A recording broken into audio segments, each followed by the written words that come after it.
We go to week 13. It's a home game against the Cleveland Browns. For those of you who don't remember, we are playing the entire AFC North, and we had the entire NFC East on our schedule. So we have the AFC North Cleveland Browns here at home at SoFi Stadium, week 13.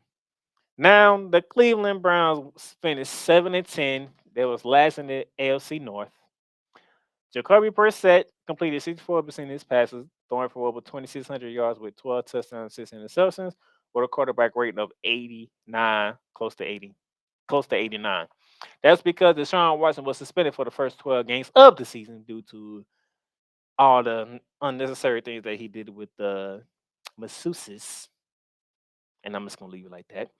But he did come back to finish out and play the final 5, 6 games. So Deshaun Watson completed in those limited time games that he played, completed 58% of his passes, throwing for just over 1,100 yards with 7 touchdowns, 5 interceptions, and a quarterback rating of 79. We all know the leading rusher for the Cleveland Browns. That is Nick Chubb. Carried the ball over 300 times, ran for over 1,500 yards, but struggled getting in the end zone for some reason, which is interesting. Then you have the leading receiver, that is Amari Cooper, who has 78 catches, over 1,100 receiving yards, and 9 touchdowns. Okay. They depart ways with safety John Johnson III, who is back with us in the Rams. And they also departed with defensive end Javavion Clowney, who stayed within the division and signed with the Baltimore Ravens. Okay. Now they do bring in defensive lineman Dalvin Thomason from the Minnesota Vikings, Ed Rusher, Aju- Obunana Okukiwo from the Houston Texans. They bring in wide receiver Marcus Goodwin from the Seattle Seahawks, wide receiver Elijah Moore when they trade from the Jets, tight end Jordan Atkins from the Houston Texans, and Jerron Thornhill from the Kansas City Chiefs. Now, Deshaun Watson had his first full offseason rep with his team because he couldn't do it last year because he was suspended for so many games. But he had his first full rep with his team. Now he's getting better acquainted with Nick Chubb. He's getting better acquainted with David Njoku, the tight end, and he's getting better acquainted with wide receiver Amari Cooper. So things could get interesting up in Cleveland. Now they have a full offseason together that they spent together.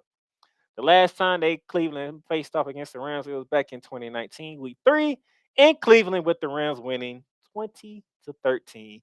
And Baker Mayfield was the quarterback of the Browns that year.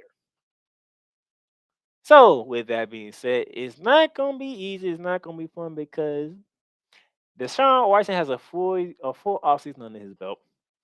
He's back in football shape, and you have one of the physicalest runners in the league in Nick Chubb.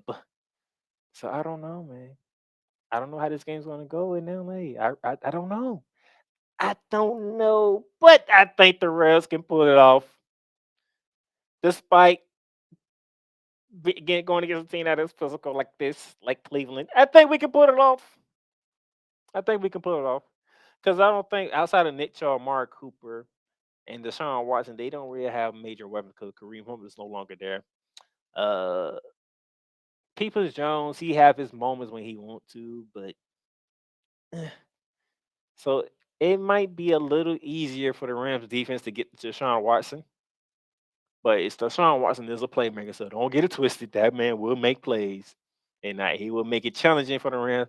But I think we eke out a close win against the Cleveland Browns and Deshaun Watson. We are 8-4 going into week 14, ladies and gentlemen. 8-4. I am a believer. I believe in Sean McVay. I believe in Matthew Stafford. I believe in Aaron Donald. I believe in this team that they can bounce back. We're 8-4 going into week